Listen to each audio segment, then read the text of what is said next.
Welcome back to another video. We have RECOIL TJ in the shop. This thing hasn't moved since November 2025 at the Windrock Great American Crawl. So it's been sitting in a trailer for 7 months. Jordan brought this thing to us to get it ready for the next 3 events he's going to. Make sure it has fluids, do a full nut and bolt check, find anything that's about to ruin his weekend. Also get it cleaned because this thing's full of mud since that event was a total shit show. This thing came to us, we needed a full nut and bolt check for fluids. There's like 5 different oil leaks under the car that we see. There's mud everywhere. There's a ton of stuff loose. There is things falling apart. There's things that don't come apart that should be coming apart. And we have a lot of work to do. So what I wanted to do is show you guys RECOIL TJ, go around it and kind of explain what this Jeep does, what it's used for, the type of events that we're going to be prepping this thing for, and why it needs to survive. And then I also want to go over why these pre-checks or race preps or event checks are like so important. So this is RECOIL TJ. So this started as a TJ, basically a stock TJ, and Jordan has gone through and made like 3 or 4 versions of it, and this is the latest model. So from a quick standpoint, it's got your 14-bolt axles, ORI struts or ORI struts, Motobill front half and back half, Motobill 4-link, a ton of Motobill parts with the East Coast Gear Supply axles. It's got a Hemi swap with a 4080 transmission. It's got a cage, custom dash that Jordan did, PRP seats, Mickey Thompson 42s with bead locks, a ton of Mishimoto parts.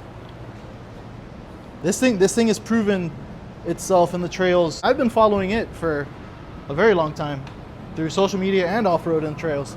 So basically everything that the YJ does, RECOIL has done right behind me, and this thing doesn't give up.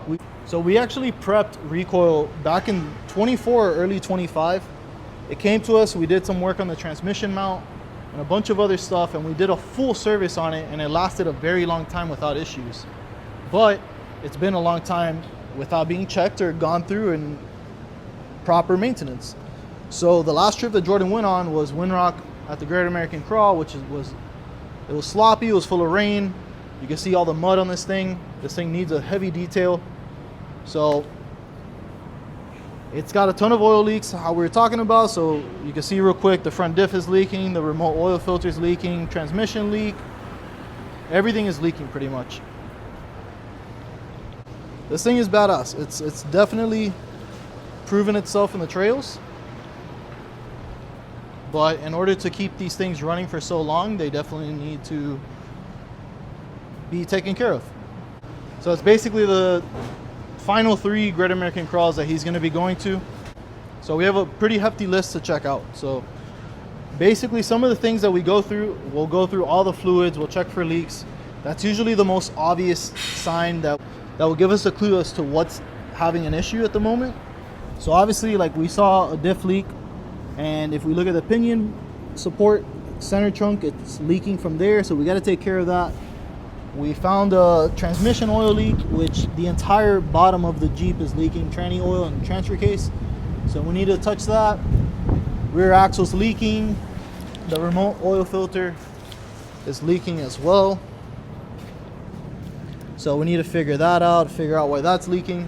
So we start with that, and then we check the obvious things like suspension. So these jam nuts will usually come loose, and it gives you a lot of play in the car. We check steering, which right off the bat we found that's loose. So we got to check that out, make sure the joint is good, check this side out. We check all the shock bolts, we check all the motor mounts, we check all the seat mounts, we check the cage in case he's hit anything on the side and created any issues down low. We check all the electronics, we check all the plumbing, we check all the wiring ends for the battery, we check all the bearings. We basically go through the entire thing to make sure this thing's going to be optimal the next time it goes out. And we usually torque mark every single bolt, so we'll put a little line on there which kind of looks like this. So what that does is just helps us prep the second time or the third time that we see the car a lot easier.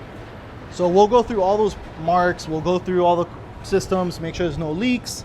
We check all the engine components as far as the intake, the headers, like the exhaust system, the accessory bracket, all the accessories, the alternator, power steering pump, we check all that stuff. So we go through and check all the fittings as well. We make sure those are tight and not having any issues. We check the shocks for any nitrogen leaks, since these things are basically filled with oil and nitrogen. We check all the lights, we make sure those are all working, and we basically make sure this thing is like as good as it can get before it leaves the shop.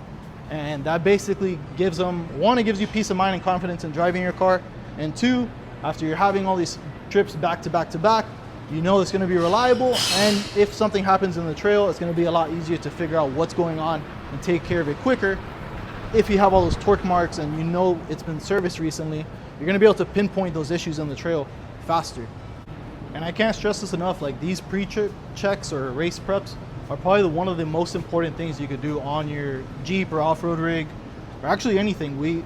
So in Miami, a lot of people have boats down here, and all those boats, they get checked before and after they go out. And it's kind of the same thing the way that we treat the Jeeps. We don't want to find out that there's an issue when we get it off the trailer, when we drive up north.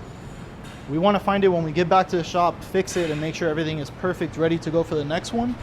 And everything gets cleaned, everything gets taken care of. And our biggest thing is that we don't want to drive 14, 15, 16 hours, and then we get off the trailer and we find out that our transmission is falling apart, or something stupid like we have an air leak on a tire. Like that could have easily been solved in the shop, and now we're out in the woods trying to take care of it with like barely any tools or any compressors or anything like that. So it's extremely important to take care of this stuff and just go through the car and have it checked almost every trip. All right, so now that we have a full list, we're gonna go through the list, figure out what we could get done today, figure out what needs to get ordered, if we need to order anything, and then hopefully we can make some quick work of this thing and get this thing turned around pretty quick. So we'll catch you guys up shortly. All right, what's going on, guys? It's a couple days later. We started working on recoil. We got a bunch of oil leaks. We have some bad lines. The diff covers are leaking, axles are leaking. So we already started going ahead and taking that apart. And you could actually see that this thing has been sitting for a while, which we knew about. It's not a big deal. We'll probably just sit there with a wire wheel. These axles are super tough. This is actually one of the East Coast Gear Supply 14-bolt axles, so we're not worried about anything like that in there. We'll just get that cleaned up, resealed, and add some oil. Oil was good. There was no metal chunks, so we're good there. But we did find a major issue on the front. So Anthony started taking this apart, and he got this thing taken off and then started taking off all the bolts that are holding the full hydro mount on, and we started realizing that we found some cracks. So we actually got a pretty decent crack here. I'm not sure if this was a weld and then someone blended it, but we got a crack there, which is probably from hitting all over the skid plate. And we actually have a really bad one right here. Once we get that pulled off, we'll get it on the fab table, we'll clean it up, probably drill a hole so we can stop it from cracking more, and then we'll fill it in with weld and then blend it back how it was supposed to be. But definitely, this is one of those things that you won't notice it unless you start taking apart the car and do your before and after trip checks. And that is definitely a failure that could have destroyed your weekend, because if you lose your full hydro ram, you lose steering, you're not fixing that out there. You're probably going to need a welder. You're probably going to need a new ram if that rips off and you turn by accident and bind up on the links, and it could be really shitty. So glad we found that for Jordan. We'll get that taken care of. No biggie. So we got the steering ram mount on the table, and I already kind of cleaned it up and started going through it and trying to figure out what happened here. So I talked with Jordan, and pretty much at some point he had to narrow this for his axle, because they make this for a different axle, but with the 14 bolts this didn't work as intended. So he did have to narrow it, and I think what caused the failure point is that he forgot to, or not forgot to, just didn't think about it, but the inside didn't get fully welded in on each of the miter joints here. So that's the worst one, which I actually cleaned it up on the front so you can see that one's almost all the way to the bottom. So that one had a little crack there too. So typically with a crack like that, what you would do is drill at the end of the crack so it kind of stops it from continuing on after you weld it. But seeing that it's basically cracking because the other side wasn't welded, I'm just gonna fully weld the insides, and then I'll go over with a TIG welder and just kind of like cap past the outsides wherever it needs to be, and that should be plenty for what the Jeep needs. And if it's been fine as it is, I'm not gonna go and like redesign the whole thing for no reason. We'll just get it fixed and get it back in the car. All right, guys, been a couple days. We fixed up the steering ram, got all that stuff bolted back together. We got the diff covers back on front and rear. Anthony recently resealed up the fuel pump ring inside, so all that is nice and tight. We fixed the oil lines for the remote oil filter recently, and then now we have Nick out here cleaning up the car, getting off all that Windrock mud. Once we start digging into the transmission and transfer case leak, we don't have to worry about getting all that oil and dirt on us from the bottom, and we could work on it and just kind of make sure that everything is nice and dry, leak free. And then we are waiting on parts for the headers. As you guys can see, some of these bolts are actually already coming loose, so we haven't even touched that yet. And yeah, that's basically hand tight. So I have a ARP stud kit coming in for that. That should help us out a lot. And then we got a Remflex gasket, which that should help seal up that perfectly. It's been a couple weeks since we did the final wrap up of this video for Recoil. We ended up pulling the transfer case, pulling the transmission, pulling basically every seal apart on that thing, getting it all done. We did a full nut and bolt check, which we found a couple things loose, nothing major. We went through and marked everything after we torqued it, so that way he could keep an eye on it throughout the year for the season. We're still chasing a leak on this tire with one of the monster valves. I think the actual valve core inside has like the slightest little leak, so it'll end up flat after like 2 weeks. So we're chasing that. I think we're just gonna get a new core in there. Everything looks super clean. The Jeep is running good, it's driving good. We haven't had any issues.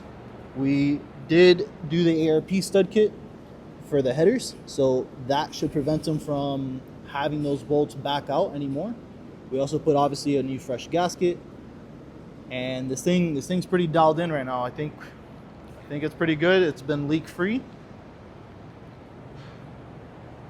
I think she's ready for the rocks. Steering rack is back on. Yeah, so overall we kind of just fixed a lot of the leaks on this Jeep. His clocking ring was loose. All the seals on the T case were bad. The transmission was actually pretty good. We just sealed it from the clocking ring to the transmission again. All that was good. We serviced all the drive shafts. We checked the full everything in the axles, fresh oil, fresh transmission oil, transfer case oil, engine oil. Made new lines for the oil filter. We did the ARP exhaust manifold studs with a brand new gasket in there, so he was having issues with those coming off. That shouldn't be a thing anymore. And then once we got all that wrapped up from when these guys got the T case back on, we basically went through every single bolt on the car. So everything on the axles, all the suspension, everything has been torqued and marked, so that way he has a reference point throughout the season. And we've gone through the entire car. It's basically good to go. And we actually did find a couple things that could have cause an issue down the road. So we ended up finding like the steering clamps for the full hydro ram were loose. Some of the tie rod bolts were loose. One of the control arm bolts was loose. We found a bunch of little stuff that just would have caused like a lot of headaches in the trail, or it just would have been a nightmare to fix in the trail. But all right, guys, thanks for watching this video. If you like this Jeep, drop a like, comment, subscribe. We got a ton of more videos coming out. We actually got one coming out for the F100 soon. We've been doing a ton of work on that. And we have 2 other really cool projects that are coming into the shop that I definitely want to keep you guys updated on. So we will see you guys on the next one. Later.